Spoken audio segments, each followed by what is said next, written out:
Hey guys, welcome back to the channel. আর যারা যারা নতুন আছো তারা চ্যানেলটিকে সাবস্ক্রাইব করে নিও।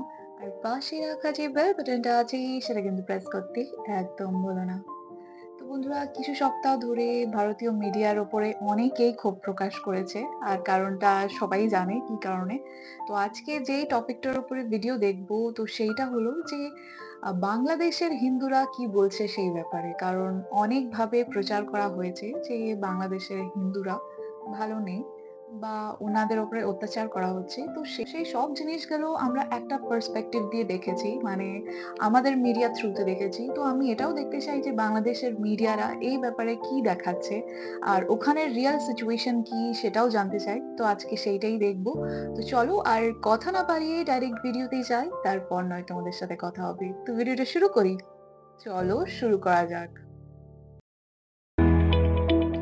দেশের সংখ্যালঘু সম্প্রদায় রাজনীতির ট্রাম্প কার্ড দেশ ছাড়িয়ে এখন বিদেশে শিরোনাম হয়েছে বেশ কয়েকটি আন্তর্জাতিক গণমাধ্যমে। এছাড়া প্রতিবেশী দেশের কিছু মিডিয়ায় অতিরঞ্জিত সংবাদের কেন্দ্রবিন্দুতে বরাবর উঠে আসছে বাংলাদেশের হিন্দু সম্প্রদায়। কিন্তু প্রশ্ন হলো, এসব ঘটনার দ্বারা দেশের সাধারণ হিন্দু ধর্মাবলম্বীরা সত্যি কতটা প্রভাবিত হচ্ছেন? এখানে থাকে না কিছু রাজনৈতিক বিষয়াদি, এগুলো যাতে আমাদের ধর্মের মধ্যে না নিয়ে আসা হয়, বা এসব ঘটনার বাস্তবতাই বা কতটুকু, চলুন খুঁজে দেখি। আসলে ব্যক্তিগতভাবে বলতে গেলে আমরা যথেষ্ট ভালোই আছি এবং আমার আশেপাশে যারা আছে তারা সবাই মোটামুটি আমাদেরকে একটা সেফলি গার্ড দিয়ে রাখে। ফরিদপুরের ওখানে ধর্মের কোনো ভেদাভেদ নেই, ওখানে আমরা সবাই একই সাথে থাকি, ওখানে এই ধরনের কোনো সমস্যা আমরা ফেস করি না। হিন্দুরা কোনো বিপদে পড়লে মুসলিমরা এগিয়ে আসে, আর মুসলিমরা কোনো বিপদে পড়লে আমরা যাই, কোনো সমস্যা নেই, খুব ভালো আছে। আমাদের ওখানে কোনো ঝামেলা হচ্ছে না, আমরা যা আছি ভালো আছি, কোনো কেউ ডিস্টার্ব করছে না, কোনো সমস্যা হচ্ছে না। আগে যেভাবে চলাফেরা করতাম এখন ওইভাবেই চলাফেরা করছি, কোনো সমস্যা হচ্ছে না। আমার মা বাবা দুইজনে বাহিরে চাকরি করে,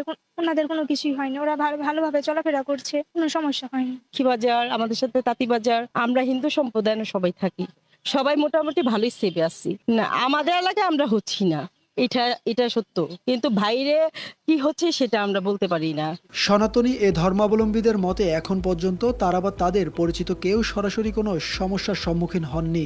আশপাশের মানুষদের আচরণেরও কোনো পরিবর্তন চোখে পড়েনি। তবে সোশ্যাল মিডিয়া ও কিছু বিদেশি মিডিয়ার খবর তাদের দুশ্চিন্তার কারণ হয়ে দাঁড়িয়েছে। সোশ্যাল মিডিয়ায় দেখেছি চট্টগ্রাম বা রংপুর, পাবনা এদিকে ওদের ওইদিককার গ্রামে এরকম কিছু কিছু বিচ্ছিন্ন ঘটনা ঘটেছে, কিন্তু আসলে আমরা যেখানে থাকি ফরিদপুর সদর, সেই জায়গাটায় এরকম আমরা কিছুই বুঝি না, কারণ ওইখানকার প্রত্যেকটা মানুষ খুব ফ্রেন্ডলি। আমি একটা কথাই বলতে চাই যে ইন্ডিয়ার যে কিছু গণমাধ্যম আছে যারা এই ধরনের অপপ্রচার চালাচ্ছে, মানে একটা জায়গা যদি একজনকে কিছু বলা হয় এটা মানে তিল থেকে তাল বানিয়ে দেয় তারা। এর জন্য এই জিনিসগুলোতে বিশ্বাস না করে যার যার জায়গা থেকে ঠিক থেকে সতর্ক থেকে আর দেশমাতৃকার প্রতি শ্রদ্ধা রেখে সবাই একতাবদ্ধ হয়ে আমাদেরকে থাকা উচিত, যাতে কোনো ষড়যন্ত্রকারী গোষ্ঠী আমাদের একতা ভেঙে বা দেশের কোনো ক্ষতি করতে না পারে। অপপ্রচার বা যেগুলো মিথ্যা কথা, যেগুলো সেই জিনিসগুলো আসলে সামাজিকভাবে অনেকগুলোই ছড়াচ্ছে, যার ফলে একটা সাম্প্রদায়িক দাঙ্গা সৃষ্টি হচ্ছে। তো এই দিক থেকে আমি মনে করি যে সোশ্যালে যতটা কম সম্ভব এইসব জিনিস যদি রটানো, যেগুলো সত্যি সেগুলো যদি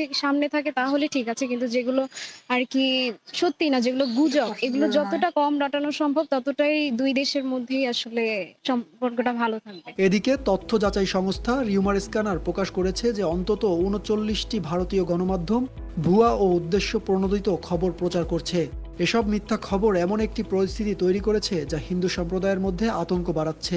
আমি সোশ্যাল মিডিয়াতে কিছু দেখেছি, অনেকেই দেখেছি যে তারা কি ধরনের কথা বলে, আসলে যেটা হয় তার থেকে আরো 10 গুণ বাড়িয়ে যেটা হয় না সেটাও বলে তারা। এদের এই প্রচারগুলো দেখে আমাদের হিন্দুদের মধ্যেকার অনেকেই আছে যে এটাকে তারা মানে সত্যি ভেবে এরা আরো ভয় পায়। দেশের হিন্দু সম্প্রদায় স্পষ্ট করে জানিয়েছেন তাদের পরিচয় বাংলাদেশি, তারা গর্বিত এদেশের নাগরিক হতে পেরে। কিন্তু বরাবর ভারতের সাথে তাদের ট্যাগ করা খুব কষ্টদায়ক বলে তারা মনে করেন। বিশেষ করে যেটাই হয়েছে যে আমরা নাকি ভারতে চলে যাব, যেটা নর্মালি সবাই বলে যে সনাতন ধর্মাবলম্বীরা ভারত প্রেমী হয় বেশি, কিন্তু এটা সম্পূর্ণই না। আমি আমার সাইড থেকে যদি বলি যে হ্যাঁ, আমি বাংলাদেশি নাগরিক, বাংলাদেশি আমার প্রথম এবং শেষ মাতৃভূমি। এটাই অন্য দেশ থেকে আসছে, টুরিস্ট হিসেবে আসছে, এভাবেই দেখা হয়। বাংলাদেশি টুরিস্ট, ঠিক আছে, ওইভাবেই, এর বেশি কিছু আমি দেখিনি আসলে। তারা আরো বলেন, কিছু গোষ্ঠী ইচ্ছাকৃতভাবে সাম্প্রদায়িক অস্থিরতা তৈরি করতে চায়। এই পরিস্থিতিতে সবাইকে সতর্ক থাকতে হবে এবং বিভ্রান্তিমূলক প্রচারণার বিরুদ্ধে একসঙ্গে কাজ করতে হবে। আসলে এদের কিছু বলার নেই, কারণ দেশটা তো আমাদের সবার, হিন্দু মুসলিম বৌদ্ধ খ্রিস্টান সবার দেশ। আমরা ওই দেশটা তো আমাদের না, আসলে আমাদের জন্মভূমি তো বাংলাদেশ। তাই যারা বলে যে এই দেশ থেকে চলে যেতে, বা এটা আসলে ঠিক না, দেশটা তো আমাদের সবার, তাই না? তো আমরা কেন এখান থেকে কিছু মানে ষড়যন্ত্রকারীর জন্য আমরা কেন দেশ ছাড়বো? আমাদের সবাইকে মিলেই দেশটাকে একটা সুন্দর জায়গায় নিয়ে যেতে হবে। সম্প্রতি সংখ্যালঘু ইস্যুতে ভারত বাংলাদেশের সম্পর্ক কিছুটা উত্তপ্ত হয়েছে। ভারতের কিছু মিডিয়ার ভুয়া খবর ছড়ানোয় এই আলোচনা আরও বাড়ছে। তবে বাংলাদেশের হিন্দু সম্প্রদায় তাদের বাংলাদেশি পরিচয়ে গর্বিত এবং বিভাজন ঠেকাতে সবাইকে একসঙ্গে কাজ করার আহ্বান জানিয়েছে। সাকিব হাওলাদার, RTV। এই নিউজটা দেখে আমার একটা নিউজের কথা খুবই মনে পড়লো, যেটা খুব ভাইরাল হয়েছিল ইন্ডিয়াতে।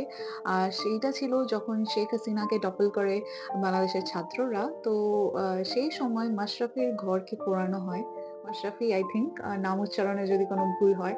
তো ওনার যখন বাড়ি পোড়ানো হয়, তো সেই বাড়িটারই পিকচার শো করা হয় আমাদের এখানে মিডিয়াতে, লিটন দাস বলে। সেটা ফেসবুক হোক বা অন্যান্য যেই গণমাধ্যম আছে, সেখানে খুব মানে বাজেভাবে সেই জিনিসটা প্রচার হয়। আর ন্যাচারালি এখানকার যারা হিন্দুরা আছে তারা সেইটা দেখে খুবই অ্যাগ্রেসিভ হয়ে ওঠে। আমি কমেন্ট সেকশন যখন চেক করতাম তখন নানান রকমের জিনিস দেখতে পেতাম, যেগুলো দেখতে খুবই খারাপ লাগতো।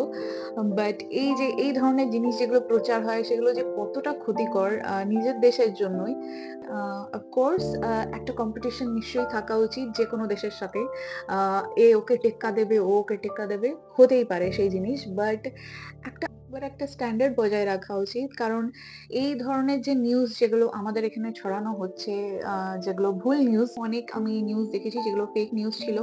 তো সেই জিনিসগুলো যদি আমাদের এখানকার মিডিয়ারা দেখায়, এতে কিন্তু বাংলাদেশের যে হিন্দুরা আছে তাদের উপরে এফেক্ট পড়বে। তাদেরকে কোয়েশ্চেন করা হবে, এটা আমি দেখেছি। কারণ আমাদের এখানে মুসলিমদের কোয়েশ্চেন করা হয় যখন পাকিস্তানের কোনো পলিটিশিয়ান কিছু সফট কর্নার দেখায়, বা সেখানকার মিডিয়া হাউসরা কিছু জিনিস দেখায়, যেগুলো দেখে এখানকার আবার মুসলিমরা কিন্তু হ্যারাসমেন্টের শিকার হন। তাদের দেশপ্রেম নিয়ে কোশ্চেন ওঠানো হয়। সেম বাংলাদেশেও এই সিচুয়েশনটা হতে পারে, আমি জানি না হচ্ছে কি না, বাট এটা জেনারেলি হয়ে থাকে। তো এটা আমি ডিনাই করতে পারবো না যে ওনারা কোনো প্রবলেম ফেস করছে না এই সব ফেক নিউজের কারণে। সো আই হোপ সো কি এমনও যেন মিডিয়া হাউস হোক যারা এসব ফেক নিউজকে কাউন্টার করতে পারে। তো এইটাই আমার নিজের দেশের ভালোর জন্য, এটাই আমি চাই, আর কিছু না। সো ইয়া গাইস, তোমাদের এই বিষয়ে কি ওপিনিয়ন নিশ্চয়ই কমেন্ট সেকশনে লিখে জানিও। তো তোমাদের সাথে দেখা হবে আবার অন্য কোনো ভালো ভিডিও নিয়ে। ততক্ষণের জন্য নিজের খেয়াল রেখো, আর নিজের আশপাশের লোকেরও একটু খেয়াল করো। So bye bye and take care.